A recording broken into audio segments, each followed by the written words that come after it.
Another edition of the Red Hot Mic, and I am your host, G. Alfred Palmer, and I'm excited about this session that we're getting ready to do tonight, and it deals with modern relationships.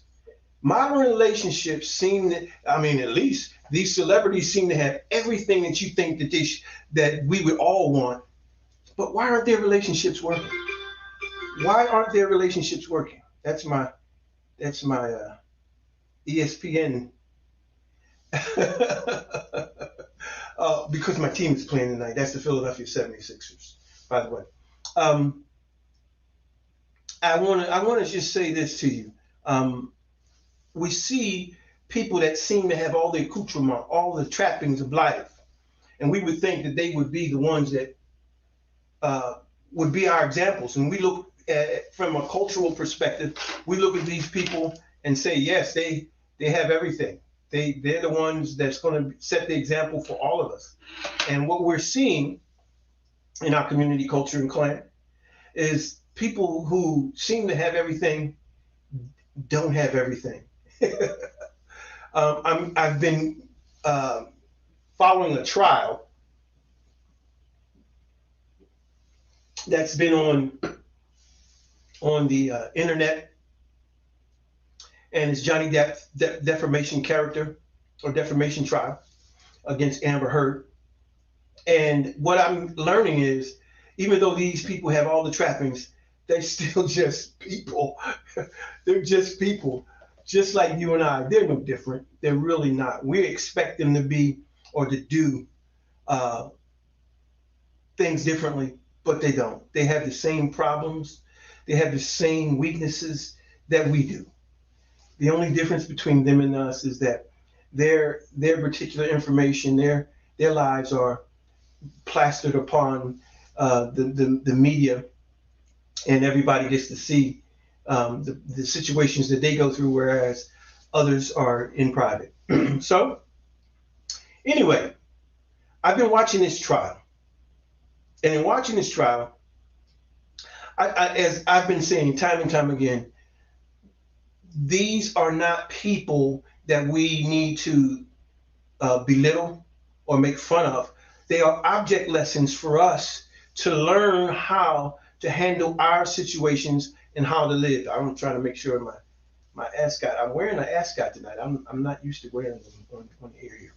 Um, and we're not going to look at them as any kind of exception. They're the rule. They're just like us, and so they are the things that are happening all around us. It's just that theirs is just magnified because of who their notoriety. So I've been watching this trial, and I'm seeing the frailties of people that I thought, and many thought had it all together, or at least seemed like they would have less of the same type of problems that many of us are having. But they are not. They're having the same type of problems. Anyway, I get a feeling that I need to. Uh, I don't want, and that's what I don't want to mess things up. So I'm just gonna leave it alone. I hope it comes out right because I'm hearing something out of the microphone. I don't know. Anyway, um, okay.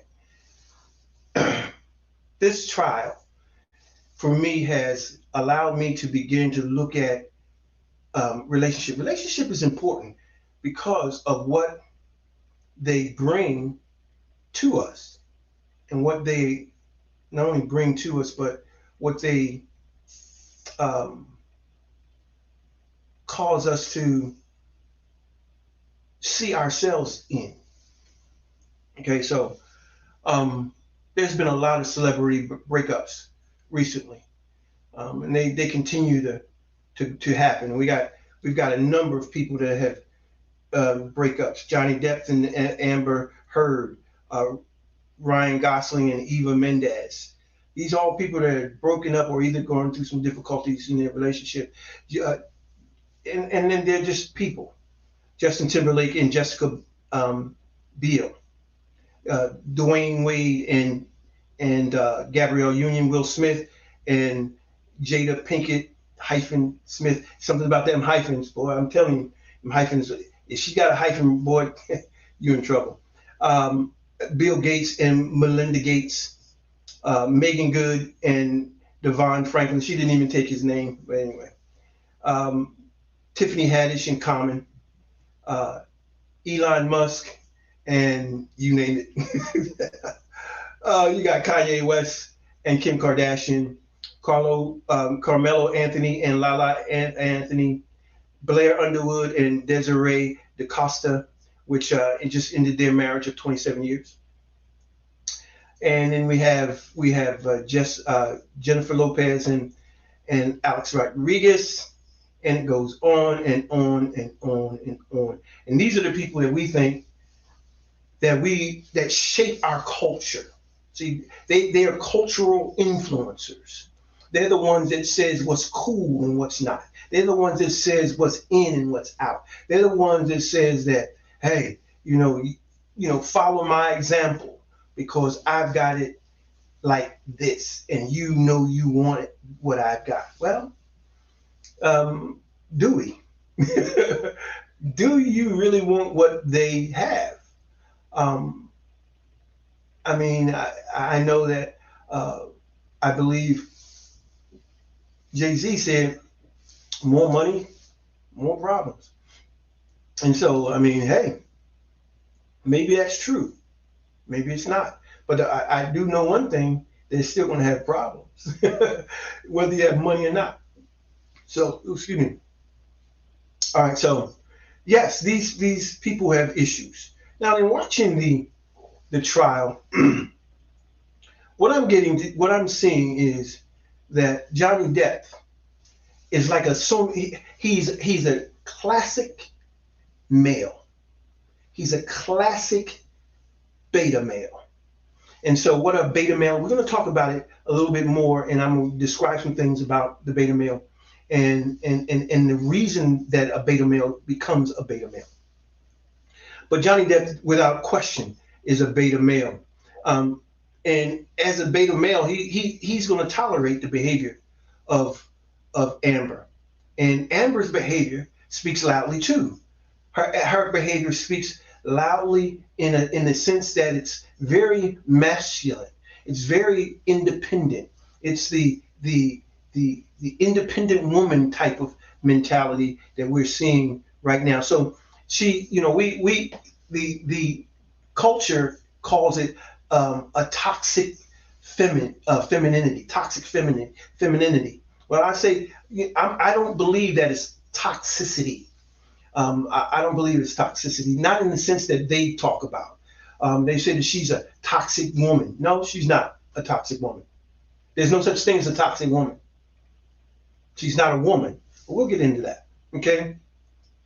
Behavior comes as a result of conscious or unconscious thought. Nothing is ever without thought. Now, what we've got to understand is that everything that we are and become have come from thoughts, and those thoughts have influenced our behavior. Okay, they have influenced our behavior. And so if we want different behavior, we have to have different thoughts. But that's where the problem is. Many people aren't changing the way they think about things. Let me try this one more time. I'll try this one more time and see if I can. No.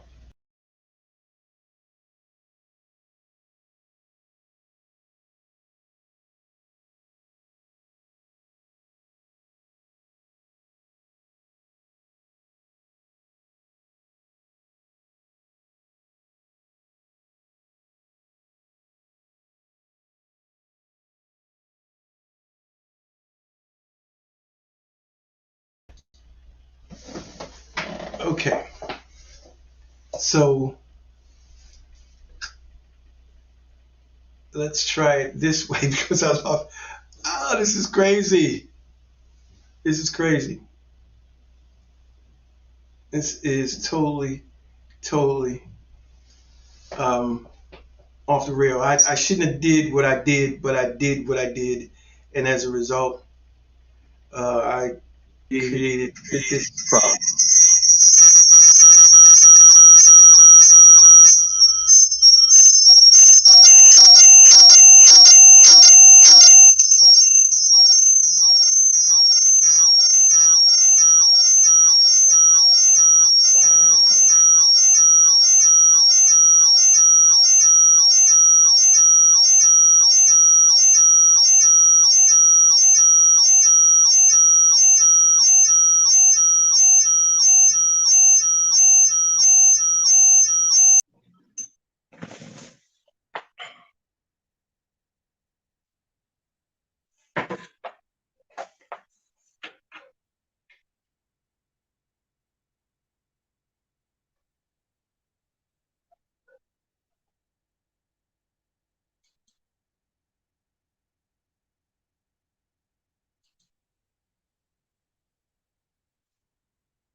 Well, um, hopefully, hopefully, we can edit some of this stuff out. But the bottom line is, I'm still going to continue. Okay.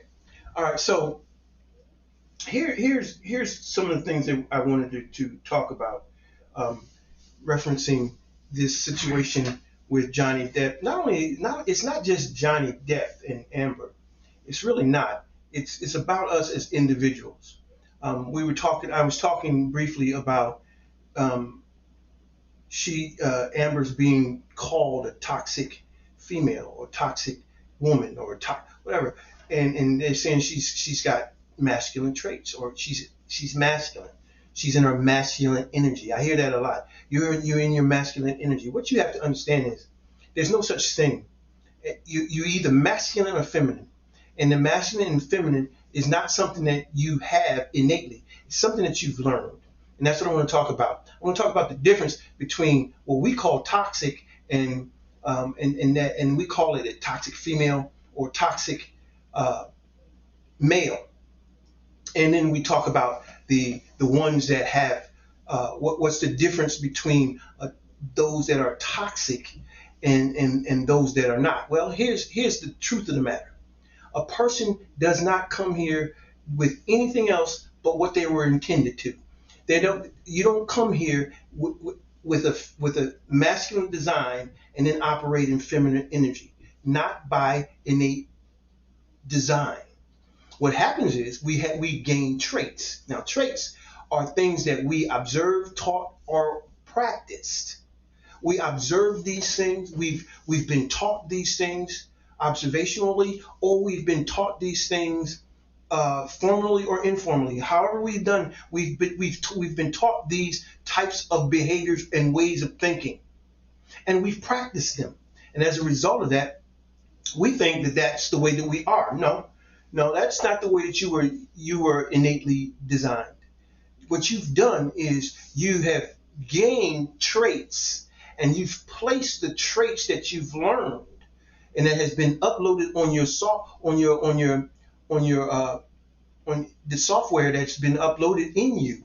As a result of it, you begin to act, think like that particular whatever you act or think about or were thinking as a result of. So what happens is we start thinking that way, and we think that that's the way that we're supposed to be because that's the way I think. Well, there's a lot of ways that we think that we find out that is not the right way to think, right?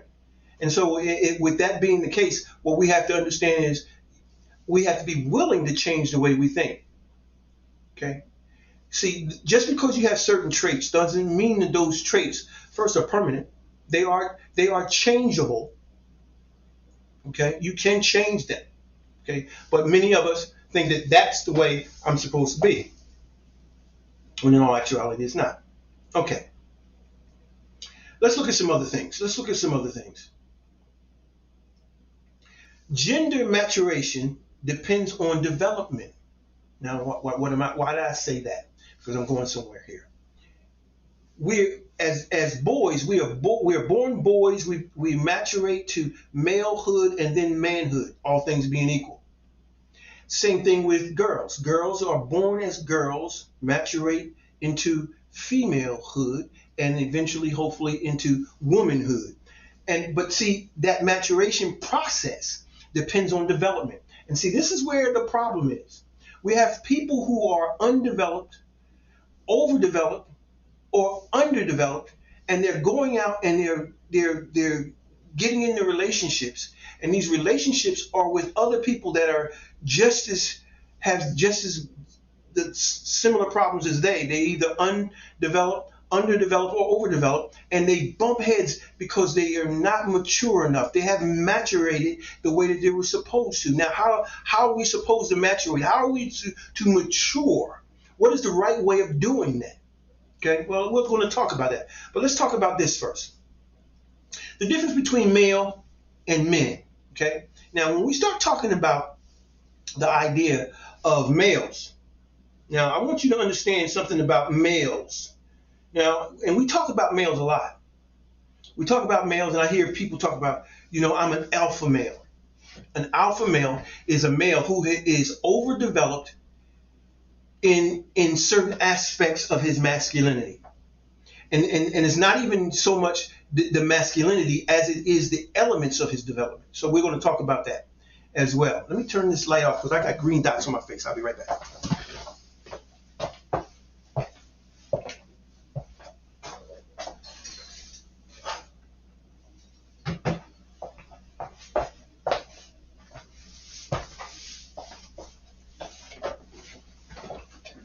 Okay, that gets rid of the green dots off my face so I don't look like I'm whatever. I don't know. All right, so the things that we need to understand about the alpha male is overdeveloped in aspects of his elements of development. He's not mature in certain areas. He needs to be developed in other areas. Now, but we have a tendency to think that an alpha male is a grown man, but he's not. He's still a male. That's why he's an alpha male, but he's still not a man. Okay. The next one is the beta male. Okay. Now we talk about the beta male, and I hear some ladies say they would rather have a beta male. Well, a beta male is an undeveloped male. In other words, he's never really matured to come into a proper sense of malehood, and as a result of that, there's going to be some childishness about him. There's going to be some dependency issues about him. He's going to be very, very. I mean, but if that's the type of guy you're looking for, then they're out there. But not most. All women are not going to want a beta male. Women are not going to want an alpha male. They're not. Both will not be drawn to one another. Okay, they won't be drawn to one another. Now we talked about the alpha male who's overdeveloped. Okay, we talked about the beta male who is undeveloped, and then there's the metrosexual male who is underdeveloped. Now he's underdeveloped because he's teetering on being beta and alpha, and so those are the kind that are really dangerous because they have a tendency to have no commitment one way or the other. Okay, he's not real. He's not totally masculine. He doesn't. It's because it's not that he's not masculine. It's just that he's not developed enough in the elements of his development. And as a result of that, he has teeters back and forth. He's unstable in all his ways. And as a result of being unstable, you're going to be headed for a shipwreck with someone like this. Okay, so that's malehood. Now, when we start talking about manhood, manhood has 3 steps too. It has early, middle, and late manhood. Okay. Now, in each manhood stage, there are critical aspects that are important to the man, and it's important for you, ladies, if you want to get with a man, you have to find out what areas are important to him in whatever phase he's in, early, whether he's in early, middle, or late. Okay. So if you want to really get with a guy that's in his early manhood, he's going to be really into his career. He's going to be really into making money. He's going to be really into those kinds of things. You need to understand that. Okay, 25, 30 in that area. And then middle, he's going to be more ready for looking toward getting a mate and family and things of that nature, and career and progression and things like that. So he becomes very family oriented. So you got to understand what is he looking for. Late stages, he's looking for more of a legacy. He's looking more for retirement. He's looking for those kinds of things. So you got to understand what kind of man you're dealing with, and get to know the kind of man that you're dealing with, and if that's the kind of man that you want to be with. Now, that's important. Okay. Now let's flip that coin over on the other side, and let's look at the whole idea of female versus woman.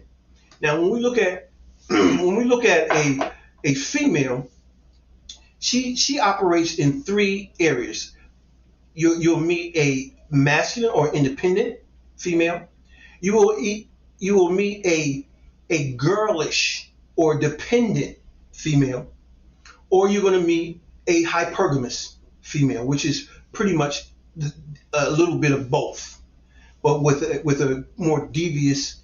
Well, it's not devious because it's survival.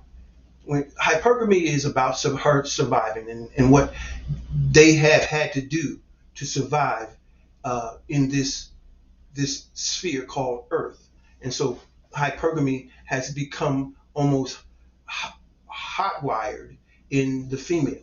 And it's not almost; it is.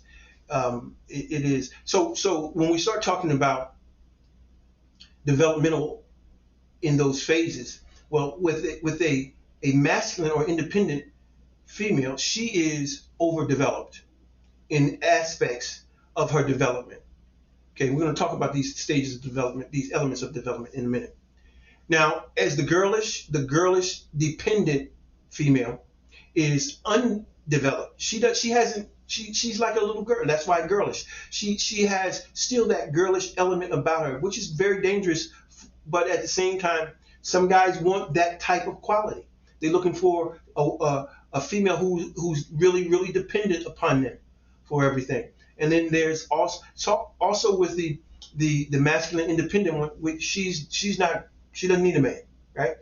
She doesn't need a man. I don't need one. I just want one. What? Like, you want shoes? What? I don't know. But the bottom line is, she doesn't need a man. At least she says she doesn't. The girl says that she not only wants but needs a man.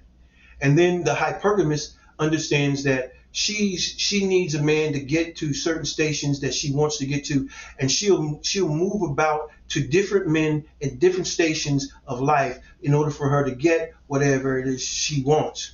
And that's partly of her girlish nature, and it's also part of her independent nature. It is that thing that she balances about her nature. Now, when we start talking about these elements, when I start talking about someone that's under and over or undeveloped in certain elements of their masculine and feminine development, there's eight elements, and I've talked about these elements, and this is what you're going to find. Like when you watch some of these celebrities who are and you follow their relationship, and it's very becoming very apparent in the depth in the Heard uh, court case that there is definitely issues of elements not being developed in.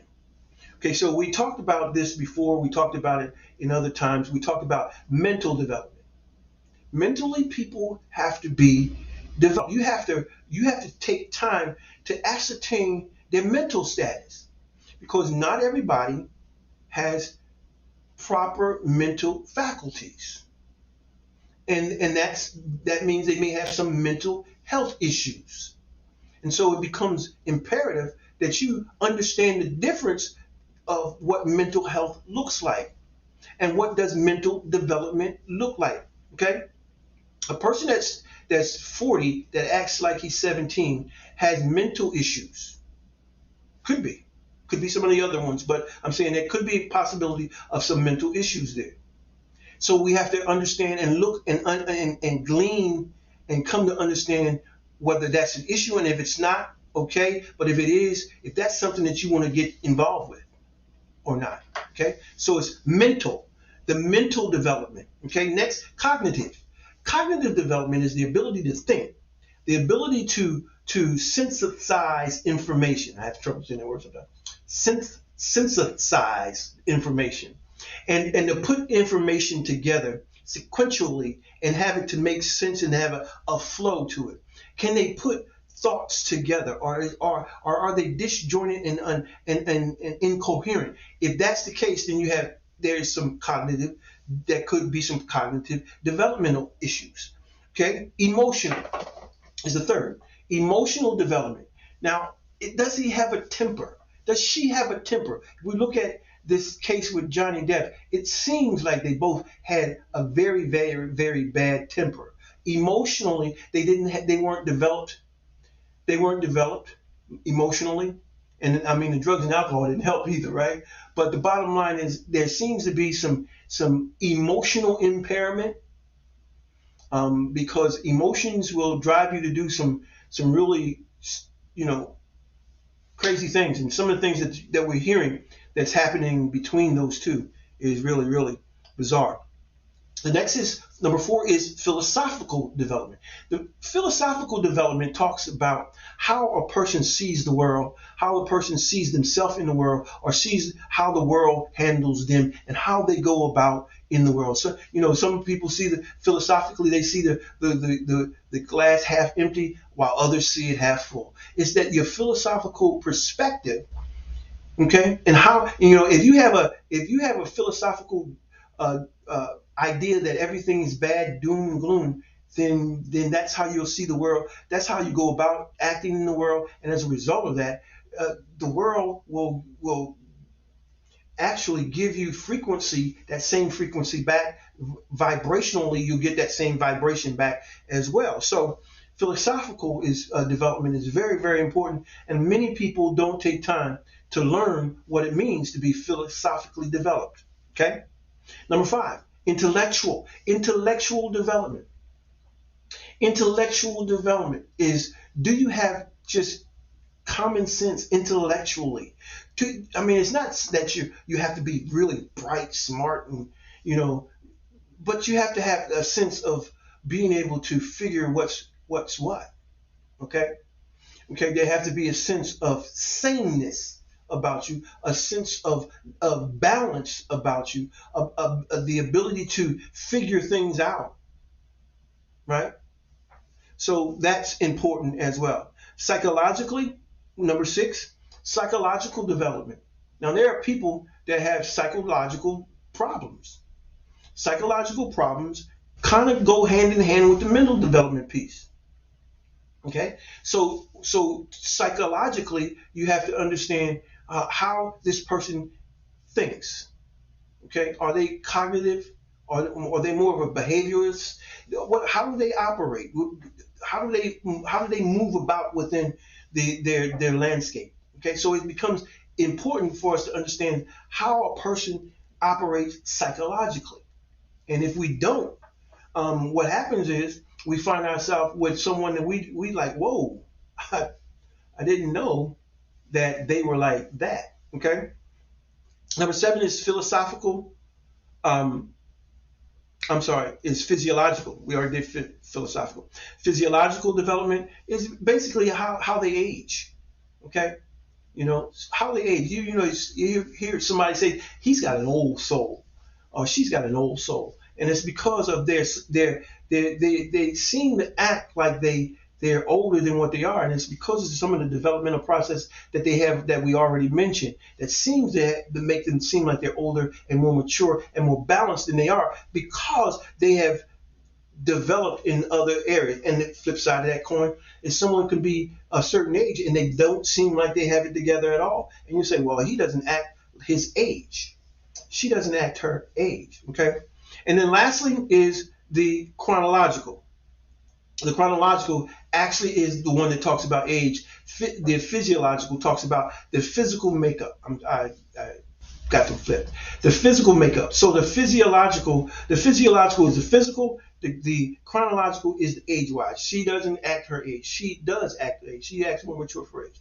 And the physiological is she's built and she has a woman's body, but she's very, very young.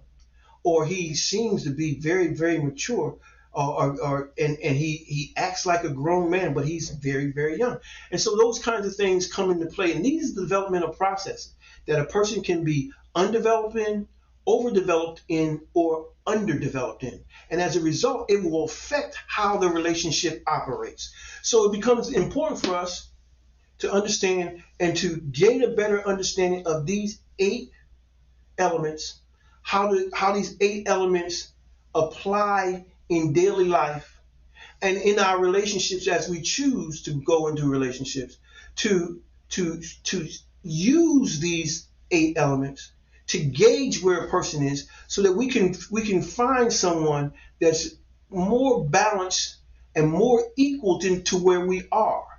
Now, it's important, first of all, that you don't think too highly of yourself, because some of us think that we're where we are and we're not. You have to be honest with yourself.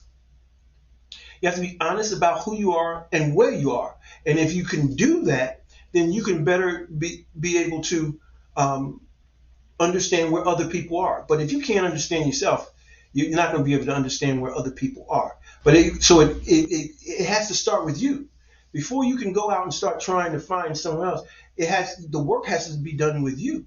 You need to understand these 8 elements in your own life and how those things apply in your life and how you can work things out for yourself and mature and maturate from whatever childhood, adolescence to adulthood. So it's a mixture of us working on ourselves. And if you look around and you see all these celebrities, you can see that they're busy doing their work, and that's entertaining us, that they're not working on themselves. And they get on television and make you think that they're working on themselves because they're still acting again. But you can see through their lives and through the media that they're not. And that's not to put them down, because even though we who are have less notoriety have issues in our lives. So it's important that we begin to work on ourselves, ladies and gentlemen. Work on ourselves. Let's start there. And so when we move into relationship, we'll be better able to operate and function. Well, that's it for tonight. I know it's tonight was a trip, and that's fine, because you're gonna have broadcasts like this. You're gonna have them, and I'm okay with it, because this is not the last. I'm gonna have other difficult times, but as the more I do it, the less problems I'll have. I'll just have different ones. So we're just I'm excited about growing and spreading. I need your help, though. I need your help. I need you to subscribe to the channel. I need you to like and to share, because what that does is it moves the algorithm and allows this to be seen by more people. That's why I don't have a lot of subscribers, because people watch, but they don't. And I know, because the analytics shows me, but they don't. People aren't liking, people aren't subscribing and not sharing. I need your help. If you think that this is worthwhile, would you please do that for me? Um, and subscribe, like, and share, and hit the notification bell, and so that you, when new content comes out, you'll know. And what I would like to do, I'm working on it, on how to get you the chat to open up so that we can talk. But I need you to, in order for that to happen, I need your email so that if I can send you the link so that you can come on into the room. So if you would send your email to 301-875-1218. If you would send your email to that number, 301-875-1218, then I can send you the link, and you can come on and be a part of the show as well. I would love to have you. I'm doing a lot of monologuing, doing a lot of educational stuff, but I would like to have an exchange, because I believe that iron sharpens iron, and we grow together as we sharpen each other, and we can discuss some things. We don't have to agree. We don't have to agree. As long as we respectfully disagree, then that's fine. But we're gonna have to have some guidelines, being that it's our show, my show. Okay, so I'm looking forward to sharing some more with you, and asking you to, again, come on in and subscribe. Well, that's it for this program, and I want to tell you how much I appreciate you sharing with me and coming in here with me and looking at this particular broadcast. We went through some changes, but it'll get better. And so until the next time, this is G. Alpha Palmer saying peace.